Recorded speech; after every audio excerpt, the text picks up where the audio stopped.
thanks for clicking back to PokerNews.com and our continuing coverage of the World Series of Poker main event day 4. Now I'm here with Marc-Andre Ladouceur, and you're one of the chip leaders right now in the tournament. You were one of the chip leaders last night. Tell me a little bit about your strategy approaching the money bubble as a chip leader. Yeah, yesterday was such a fun day. We coming in with chips makes such a big difference on day 3 because you actually get to enjoy yourself and play a lot more hands and put some pressure over people.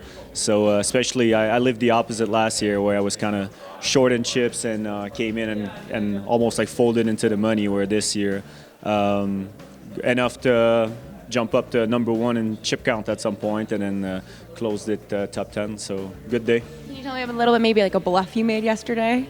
Or a fun little hand you got to play, sort of, as people were tightening up towards the money? Yeah, right. Well, actually, yeah, there was one that was reported where I called a 3-bet with ace-10 off and the ace of spade, and the flop came 10-6-3, bet I call, turn, a 7, bet I call, river an 8, that brought a 3rd spade, and I just turned my hand into a bluff and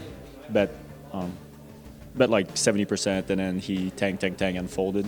It was for most of his chips, so I guess that definitely played into play, and those are the kind of hands. I mean, granted, this is probably a bluff that happens either way.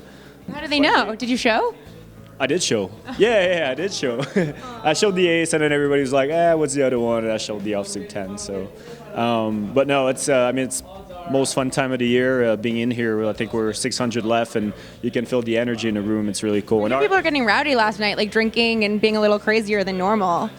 Yeah, we no drinks at my table. A lot of drinks at my table after day 2, after everybody bagged some drinks there. Today, my table is really fun. You guys should swing by. Actually, you got November 9er from last year, the Italian guy. I don't know. I'm not sure of his name, but he's hilarious. Hopefully, big day today, and hopefully be in a position to stay here a couple more days. Well, you went deep in 2012. You got 13th. Yeah, 13th. So what did you, like, how do you, this is a very long haul. It's a long tournament, long levels. How do you pace yourself mentally and physically?